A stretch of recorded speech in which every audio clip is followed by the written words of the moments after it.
What would drive a person to willingly strap themselves into a fragile metal and carbon fiber cage, knowing with absolute certainty that the very asphalt they are about to conquer has already claimed the lives of dozens of their peers?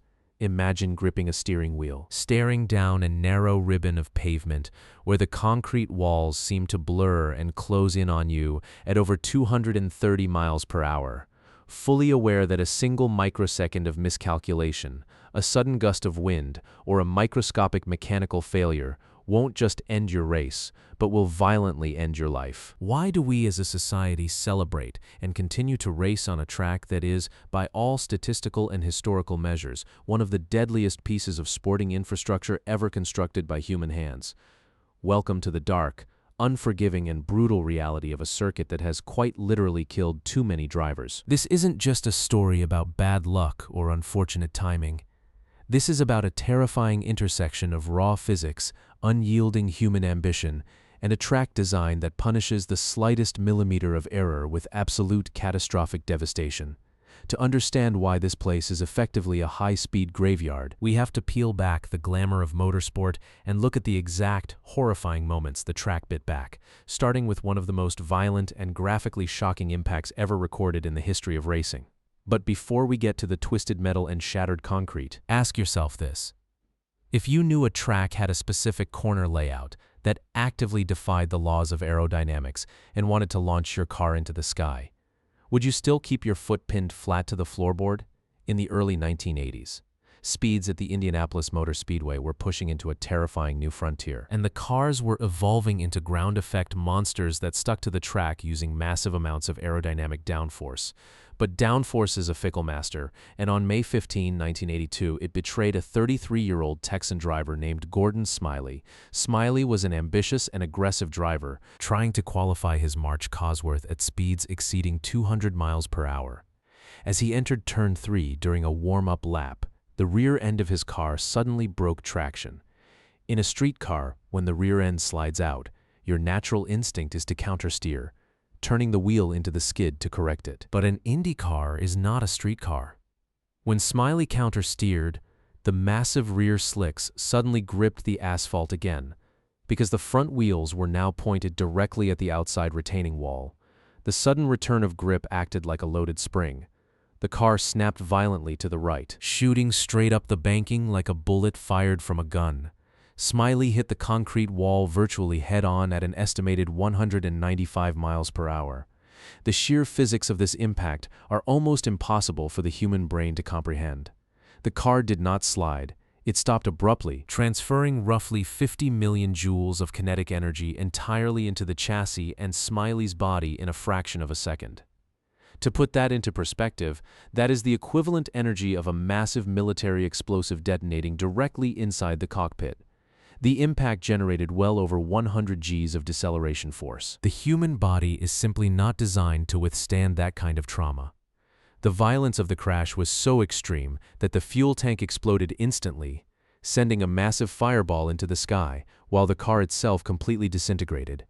The chassis shattered into thousands of pieces, tumbling down the track as a horrifying debris field. Smiley was killed instantly by massive blunt force trauma, his helmet pulled from his head by the sheer aerodynamic and centrifugal forces of the tumbling wreckage. The track had claimed him in less than a heartbeat, entirely due to the physics of overcorrection on a flat corner. But just when you think you understand the brutal physics of a head-on concrete impact, ask yourself this: what happens when the car doesn't hit the wall head-on, but instead slaps it from the side? Surely a side impact would allow the car to slide and scrub off speed, saving the driver's life, right? Why is it that sometimes a seemingly less destructive crash leaves the car mostly intact, yet the driver still tragically loses their life before the medical helicopter even starts its engines? To answer that terrifying question, we have to look at the tragic fate of Scott Brayton on May 17, 1996. Brayton was a veteran of the Speedway, a beloved figure in the garage area, and he had just achieved the pinnacle of his career by qualifying on the pole position for the Indianapolis 500, setting a blistering average speed of over 233 miles per hour. But during a routine practice session just days before the race, disaster struck in turn 2. Brayton was navigating the corner at roughly 228 miles per hour when his right rear tire rapidly deflated. Unlike Gordon Smiley's violent snap, Brayton's car simply spun. It completed a half-spin and slid backward and sideways toward the outside retaining wall. The impact was significant, but to the thousands of fans watching, it didn't look like a fatal blow. The car slapped the wall flat on its left side, slid down the backstretch, and came to a halt. The chassis was largely intact. There was no fireball. There was no shower of 1,000,000 carbon fiber pieces. By all visual accounts, it looked like a crash a modern driver could walk away from. But inside the cockpit, a silent, invisible killer had struck. When a car hits the wall backwards or sideways at those speeds, the chassis stops moving and the driver's torso is held firmly in place by a 6-point safety harness. However, in 1996, the driver's head was completely unrestrained. The sheer rotational force of the impact caused Brayton's head to violently whip to the side.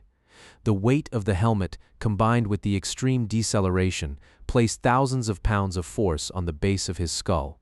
Scott Brayton suffered a devastating basilar skull fracture. This is a fatal break at the base of the skull caused by severe whiplash, effectively severing the brainstem and causing instant death. It was the exact same injury that would later claim the life of NASCAR legend Dale Earnhardt in 2001. Brayton was 37 years old. The tragic irony was that the car had done its job by staying together, but the human anatomy simply could not handle the extreme transfer of kinetic energy. This crash proved that you don't need a fiery explosion to die at the speedway. The invisible forces of inertia are more than enough to snap a human neck like a dry twig. Are you starting to see a pattern here? The track's 4 distinct corners might look like simple left turns on a television screen, but in reality, they are microscopic minefields where a single degree of incorrect steering or a drop of tire pressure dictates whether a driver lives or dies. But what if the danger isn't just about hitting the wall? What if the track geometry, combined with modern aerodynamics, creates a scenario where the car actually decides it wants to become an airplane? How does a ground-hugging missile suddenly take flight? And what horrific consequences await a driver when the catch fence becomes the only thing standing between a flying car and the grandstands? This brings us to one of the most chilling, heavily restricted, and devastating accidents in the modern era of motorsport: the death of Tony Renna in October 2003. Renna was a 26-year-old rising star who had just signed the contract of his life to drive for the legendary Chip Ganassi racing team. He was conducting a private tire test at the speedway. Because it was a private test, the grandstands were empty, and no live television cameras were rolling, giving the incident an eerie, ghost-like aura. Renna was entering Turn 3 at approximately 227 miles per hour. For reasons that are still debated by engineers today, whether it was a sudden gust of wind, a patch of cold track, or a slight mechanical twitch, his car spun sideways. But unlike Brayton's car, which stayed on the ground, Renna's car spun in such a way that the flat bottom of the chassis was suddenly exposed to the oncoming air. When a flat-bottomed race car travels at 220 miles per hour and turns 90 degrees to the wind, it completely ceases to be a car and instantly becomes an airplane wing. The aerodynamic lift generated was immense. The car literally lifted off the asphalt, flying completely over the concrete retaining wall and directly into the steel wire catch fence.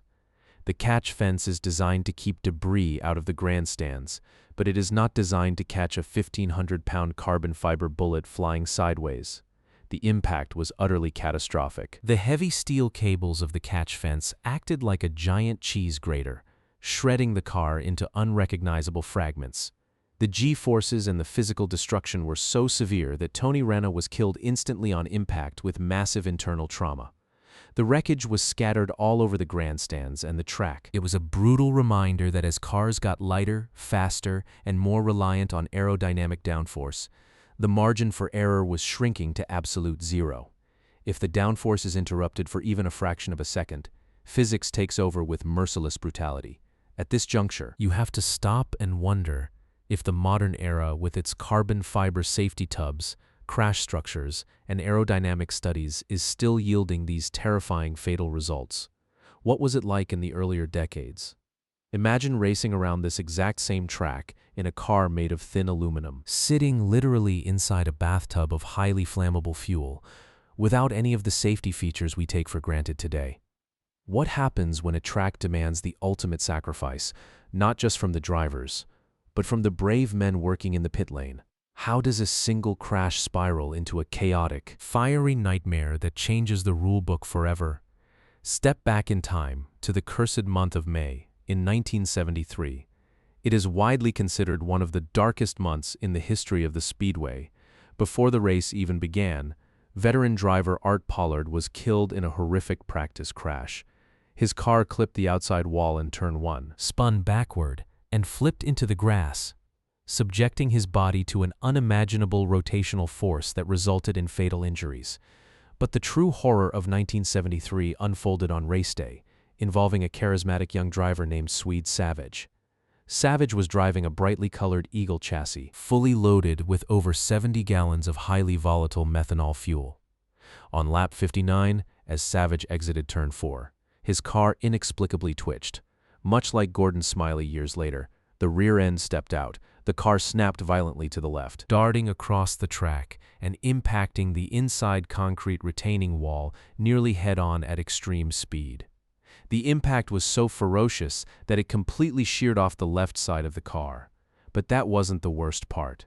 The fuel cell ruptured instantly, and because the car was carrying a massive load of methanol, the crash triggered an explosion that defies description. A massive plume of invisible and visible fire erupted, engulfing the shattered car and Savage himself. Methanol burns clear, making it an incredibly deceptive and terrifying element. The sheer thermal energy released in the explosion was staggering. Savage was trapped in a raging inferno, fully conscious, as safety crews rushed to the scene. But the tragedy didn't stop there. In the ensuing panic and chaos of the fire, a young pitboard operator named Armando Terán sprinted toward the crash scene to help his friend. Tragically, in the blinding smoke and confusion, Terán was struck by a heavy safety fire truck speeding up the pit lane in the wrong direction. Terán was killed, adding another layer of deep sorrow to an already horrific scene. Swede Savage miraculously survived the initial impact and the fire, suffering severe burns and broken bones. He was pulled from the wreckage and rushed to the hospital. For weeks, he fought for his life, but exactly 33 days later, he succumbed to complications from his injuries and contaminated blood plasma. The 1973 disaster forced immediate and massive changes.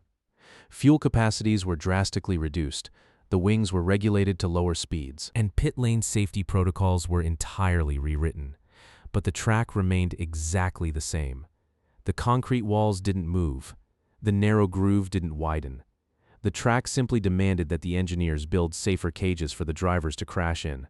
Are you completely horrified yet? Or does the morbid reality of this sport fascinate you even more? We've covered aerodynamic lift, violent overcorrection, invisible fires, and the physics of a snapping neck. But what happens when the perfect storm occurs? What happens when multiple cars, full fuel loads, and the incredibly tight confines of a racetrack straightaway combine to create an apocalyptic chain reaction?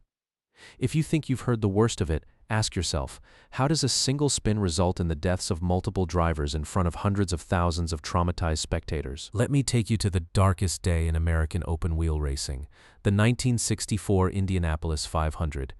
This era was a transition period, with front-engined roadsters competing against the new, lightweight rear-engined cars. Many of these rear-engined cars were carrying a massive amount of fuel, specifically gasoline, which was far more volatile and explosive than the methanol adopted later. A rookie driver named Dave McDonald was driving a rear-engined car built by Mickey Thompson. The car was notoriously difficult to handle, incredibly unpredictable, and heavily loaded with 45 gallons of raw gasoline. On only the second lap of the race, exiting turn 4, McDonald lost control. The car spun and slid across the track, impacting the inside retaining wall. Instantly, the fuel tank ruptured and a massive fireball erupted. The car then bounced back into the middle of the track, right into the path of the oncoming field. Remember, the cars behind him were traveling at over 150 miles per hour, bunched tightly together on lap 2, blinded by the impenetrable wall of thick black smoke and orange flames. Veteran driver Eddie Sachs had nowhere to go. Sachs slammed directly into McDonald's burning wreckage. The secondary impact caused an even larger, catastrophic explosion. A massive, apocalyptic mushroom cloud of fire and black smoke rose over the speedway, visible for miles. The thermal energy released was equivalent to a massive industrial explosion. 7 cars were ultimately involved in the pile-up. Eddie Sachs was killed instantly by blunt force trauma in the secondary collision. Dave McDonald, horribly burned and suffering from inhalation of toxic fumes, died hours later in the hospital. The race was red-flagged and stopped for the first time in its history. The sheer horror of seeing 2 drivers burned to death on live television and in front of massive grandstands shook the entire racing world to its core. It led to an immediate ban on gasoline, forcing teams to switch to methanol, and mandated the use of heavily reinforced rubber bladder fuel cells. Yet despite this apocalyptic tragedy, the track itself was unaltered. The walls stayed where they were, waiting for the next error. So why do they keep coming back? Why do the world's greatest drivers continue to strap themselves into these missiles and attack a circuit that has a documented history of snapping necks, shredding chassis, and burning drivers alive? It all comes down to the hypnotic allure of the ultimate challenge and the bizarre, intoxicating physics of the track itself. The Indianapolis Motor Speedway is a 2.5-mile rectangular oval. Unlike the heavily banked curves of Daytona or Talladega, which feature 31 degrees of banking that naturally push the car down into the track and help it turn, the corners at Indianapolis are virtually flat, banked at a mere 9 degrees. This slight banking is a nightmare for modern physics. It means that when a car enters a corner at 230 miles per hour, centrifugal force desperately wants to push the car outward into the concrete wall. The only things keeping the car on the track are the mechanical grip of the 4 rubber contact patches on the tires and the aerodynamic downforce pushing the car into the pavement. The drivers are quite literally balancing a razor blade on the edge of a cliff. If the air temperature drops by 5 degrees, the track loses grip. If a gust of wind comes off the grandstands, it alters the aerodynamic pressure on the front wing. If a driver breathes off the throttle for a millimeter too long, the weight transfer unloads the rear tires, and the car spins into the wall. It is a track that requires a level of absolute perfection that the human brain is barely capable of maintaining for 3 uninterrupted hours. But wait, there is one final, terrifying psychological element to this track that we haven't discussed. What happens to the human brain when it is subjected to the continuous, relentless stress of navigating this death trap lap after lap? Have you ever thought about the pure mental fatigue required to avoid the fate of Smiley, Renna, or Brayton? At 230 miles per hour, a driver covers an entire football field every single second. They are pulling nearly 4 Gs of lateral force in every single corner. That means their helmet, which normally weighs about 3 pounds, suddenly feels like it weighs 12 pounds, aggressively pulling their neck toward the outside wall. They have to fight this physical exhaustion while constantly adjusting roll bars, fuel mixtures, and weight jacking via steering wheel controls, all while driving mere inches away from competitors who are dealing with the exact same aerodynamic wash. When a driver is trailing another car, they hit dirty air, turbulent, disrupted air flowing off the rear wing of the leading car. This dirty air suddenly removes the downforce from the front of the trailing car. The steering wheel goes terrifyingly light. The front tires lose their bite, and the car washes up toward the concrete wall. The driver has a microsecond to react, lift off the throttle and lose momentum, or keep their foot in it, pray the tires bite, and brush the wall at over 200 miles per hour. This is a game of high-speed Russian roulette played in front of 300,000 screaming fans. This track has killed too many drivers because it operates on a razor-thin margin of error that simply does not exist anywhere else in the world. It is a monument to speed that was built in 1909, originally paved with over 3 million literal bricks and designed for cars that topped out at 80 miles per hour. Today, we send aerospace-engineered carbon fiber rockets around the exact same footprint at triple those speeds. The concrete walls are unforgiving. The flat corners are aerodynamically treacherous. The kinetic energy involved in an impact here is exponentially higher than a rifle bullet, capable of vaporizing metal, shattering bone, and turning a sunny afternoon into a tragedy that haunts the sport for decades. The safety equipment has evolved. We now have energy-absorbing, safer barriers. Hands devices to prevent the basilar skull fractures that killed Brayton and Earnhardt, and impact-resistant aero screens to protect the driver's head from flying debris. But the track remains a sleeping giant. It is a beast that is never truly tamed, only survived. The drivers who conquer it are immortalized as legends, drinking the milk in victory lane, but they do so knowing that the track allowed them to win. The ghosts of Gordon Smiley, Swede Savage, Tony Renna, Scott Brayton, Dave McDonald, and Eddie Sachs echo through the gasoline alley every single May. Their terrifying crashes are not just statistics, they are stark, brutal lessons written in blood and fire that dictate every single safety rule in the modern book.